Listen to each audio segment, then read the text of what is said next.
Hey everybody, it's Safi and Marco Dish Out on Movies, the only movie review show on YouTube to review movies in terms of food. And it's just Marco here once again, and as I said before, there's so much TV to watch, it's TV mania up in this bitch, and I just finished watching the first episode of The Penguin, Season 1, and wow. You know, I did not like the Twilight Boy Batman movie at all. I thought it was one of the worst movies I've ever seen. It was 4 hours I'll never get back. It was a horrible, like a scrapbook of crap from other movies that were a lot better. It felt like there was some ripping off of Monk, which was a show that I watched and then I watched a second time with Safi. And but I did like Colin Farrell as the Penguin in it, although I didn't like how he didn't smoke a cigar. And so I was kind of mixed on if I was excited about the show or not, because honestly, it could have been bad, or it could have been really, really good, and thankfully it was really, really, really good. I mean, I'm not going to speak too soon, but this might be the best show of the year. It might be even better than Fallout. This episode was really fantastic. It was a fantastic pilot. It exceeded all my expectations. And they included a scene too with the Penguin smoking a cigar, and apparently he had to really fight for that, and I'm really thankful that he did, because it feels like, yes, now the character is complete. The only thing that isn't really complete is his name, because they will not let him be called Cobblepot. He has to just be Cobb, and I think that is an idiotic decision as well. It's one of those things where I told you guys in the last couple videos, Matt Reeves wants everything to be realistic.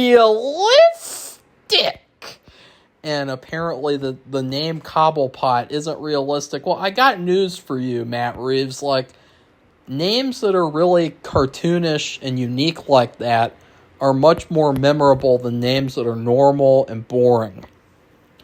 You think about horror, you think about Freddy Krueger. Is that a normal sounding name? No. Jason Voorhees, is that a normal sounding name? No. And I know that those movies are a lot more, like, unrealistic.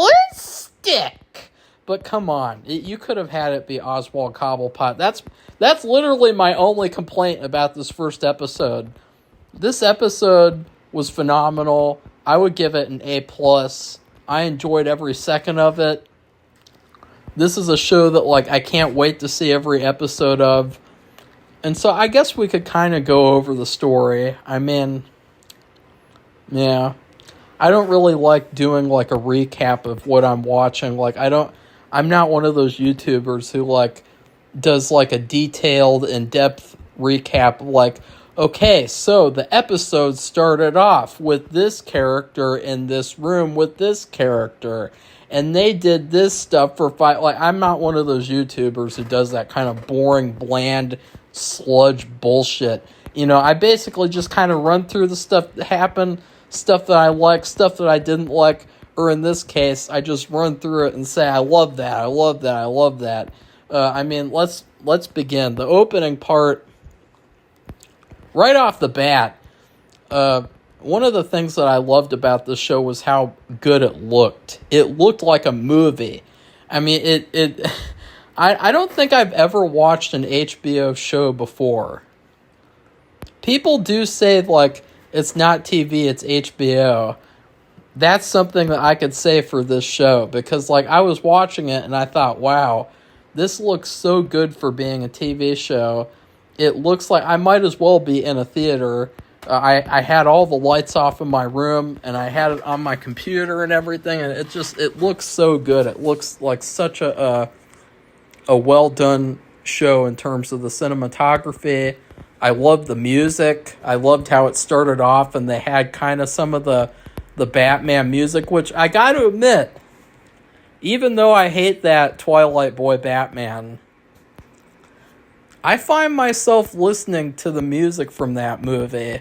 quite a bit. I really like some of the music from that movie. So I I'm kind of backtracking on I can't remember if I said I didn't like that or not, but I really like it now. So yeah, maybe it's just because I became a different me or something. I don't know. It's like Scrooge in A Christmas Carol. It's like suddenly like he's like a nice person, and now I'm a nice reviewer, and I gave The Old Man season 2 episode 3 an A+, and I'm giving this shit an A+ too. So it starts off and they have this kind of little exposition dump on the news, which I thought was nice, and they had this really cool shot of the Penguin standing in front of the window, and just this really cool shot of him. Lots of really cool shots of the Penguin in this episode. Like, even though he's not like Danny DeVito Penguin, he still is kind of monstrous and hideous looking. He looks like a creep. He looks like a psychopath. He's perfect. Perfect in the role. And they basically talk about how there's this new guy. I forgot his first name, but he's the young Falcone. Let's just call him the young one. He's going to take over for Carmine, who was killed in the Batman. But he's kind of a troubled young one. You know, he's a junkie. He's an idiot. And he comes over to get stuff out of, I think it was Carmine's safe. Yeah, and then he has this little interaction with the Penguin, and he insults him and he mocks him. And the Penguin's like, I'm not putting up with that shit. And he just shoots him like a million times. And then that's when the title credits play. And it's like, yeah, now I'm fully on board with this show. And that's another thing, too. Like, this is R-rated. It's bloody. It's violent. They don't hold back at all.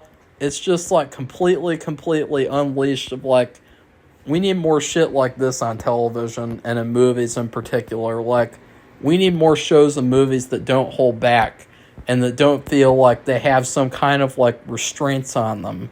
Because I'm not, like, not everything has to be violent and have tons of sex and nudity, but, like, if there's a feeling in the air of, like, they can if they want to, like with this show, then I'm much more inclined to like this show. So then the Penguin is going to dispose of his body or something. He's up to something. And another thing I love his purple or plum colored car. I think that's another really cool thing. Like, I love that car. I thought that was a great idea, you know, so I really like that a lot too. But there's a group of thugs, and they're trying to dismantle his car and strip it for parts. And he catches one of them who's like this. He's got like a stutter, and he's kind of, you know, I have a stutter sometimes too. And so he takes him in, and the whole episode kind of revolves around him covering up the murder that he just committed, like just this random, like his mom called it an instinctual murder, while also taking in this troubled youth, another troubled young one. And I forgot, I'm going to look up his name because I feel bad for forgetting his name. This stuttering Joe. That's my nickname for it. Victor. Okay, see, I never heard the name Victor, I gotta be honest. So that must have been the show. Wait a second. Which Falcone was killed in the Batman movie? I just saw there was a Carmine in the cast. Is there another? Oh, there is another. Oh, yeah. Mark Strong is playing a younger version of him. And okay, yeah. I just wanted to make sure, guys. Sorry about that. That was like an idiotic error. So, yeah, I guess what else we could talk about are the performances. Oh, and also, a big plot of this show is that the young one, he wanted to, and I could have just looked up his name on IMDb too, although he's gone. He died. He was killed in the first scene.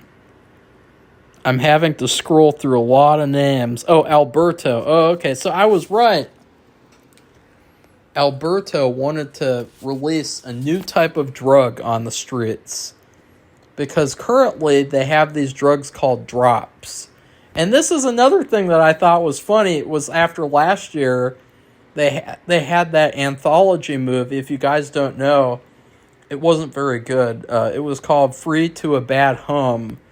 And that movie actually had a story about these characters who took eyedropper drugs. And it was the same type of thing. So I thought that was kind of funny that they were in that and then they were in this. But I think that these were a lot more like professional looking and everything because they had a lot more of a budget and all that. But the Penguin is like, I'm just going to steal that idea and get the shipments of those drugs and take it all for myself and, you know, basically release it all under my name and everything. And so, but he also tried to make a deal with what was that guy's name? This isn't, oh yeah, Salvatore Moroni. He goes to visit him in prison. He's like, he kind of implies that he killed Alberto, and so we'll see what happens with that. I can't wait to see more of his character. I really love Clancy Brown. He did a good job in the limited amount of time that he had. A big thing about this episode that I loved was Sophia Falcone. She was fantastic. Her performance was definitely the highlight of this episode. She was perfect. Like I don't think I've really seen her very much before. She was in Wolf of Wall Street as like the first wife before Margot Robbie, and like she did a really good job too in this movie. I mean, in this show, but it really could be a movie. It was basically like 70% of a movie. You know, they could have added like 30 more minutes and called it a day. Called it the Penguin movie. But yeah, she kind of has this back and forth with the Penguin, and she really thinks that he probably killed him. And by the end of the episode, she actually kidnaps him. And this was probably my favorite scene of the whole episode because the Penguin tries to get away from them, and then one of the thugs attacks him in his car, and they put on this 80s song because his hand hits the radio on accident, and they have this little fight, and he pushes him, and then the school bus full of children runs him over. That was hilarious. Like, that was definitely like my favorite part of the episode before the Penguin gets to kill him. You know, because he's very reactive. He's basically, he's a little bit like that hothead Sonny from The Godfather, you know. He's kind of like that a little bit. But then he gets kidnapped, and Sophia starts torturing him. And, you know, Sophia, she's kind of a Nimrod. Well, she's a little bit of a Nimrod, because one of those thugs that stripped his car for parts, he ratted out the Penguin to her and basically told her, like, he was doing something shady on the night that Alberto went missing. And the Penguin's like, "You're gonna believe this teenage boy over me?" And then she just shoots him, and it's like, well, that was a choice. You know, like, that's definitely, honestly, because let's be honest, like, if she had believed that teenage boy, then the Penguin would have been dead, or he would have been tortured for hours and hours, and then he would have been dead, you know? But then, actually, Victor sets up this plan where he puts the dead body in another car and makes it look like it's another gang or something that did it, and it was payback. And then the episode ends. This is probably my second favorite scene. The Penguin and this young boy, Victor, are having slushies together that are suicide slushies with all the flavors mixed together, and that they have such a nice back and forth, these two characters and actors. And that was another thing that I loved about this episode, was that all of the actors were perfectly cast for their characters. Like, I know that I kind of messed up with some of these names and shit, and I was kind of like looking all over the place, but like these actors were perfectly cast. They have such good chemistry with one another. I really can't wait to see the rest of the show. I'm so glad that I gave it a chance. And also, you know, I think that the actress who played Sophia said something about how, like, her character is a strong female character or something. And I got to agree with her. Like, see, this is what I like. Like, not Barbie, not these man-hating movies that, like, try to, you know, put women over men. But I like shit like this, where you have a character who, she's not above all the male characters on the show. She's equal with them, and she's really fantastic. I mean, she might be the best character of the show so far. She's very creepy, unhinged, and I loved her character. So anyways, and see, guys, like, I never want to hear anything again. I never want to hear this Marco doesn't like anything bullshit ever again. I just spent 15 fucking minutes giving this show the best lip service that I've ever given this entire year. I don't want to ever hear that bullshit again, Safi. She can't hear me, but yeah. Oh, that's another thing I should mention. Oswald, he was given this necklace by Alberto. It was kind of like a consolation prize. He's like, here, take this little necklace, you little bitch. And he gives it to his mom. You know, because he's like, give it to a lady friend. You know, you're a really good-looking guy. He's like being really patronizing. You know, so give it to her. And he gives it to his mom. And, yeah, I love the back and forth that they had. Man, I love this show. I'm so glad that they made this show. It's sad that I heard that there was supposed to be like a Gotham Police Department show. And it's sad that they didn't move forward with that as well. Because, you know, say what you will about that really bad 4-hour Batman movie. But if this came out of that movie, then, you know, I'm really thankful that bad movie got made too. So anyways, please like this video and comment and tell me what you thought of The Penguin, Season 1, Episode 1, After Hours.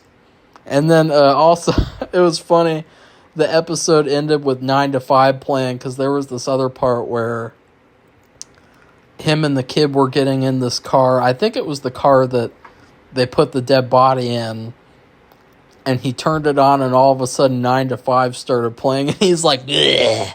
And he turned it off immediately. And yeah, so let me know what you thought of After Hours. And then please subscribe to our channel if you'd like to see more honest reviews. Because I will be 100% honest.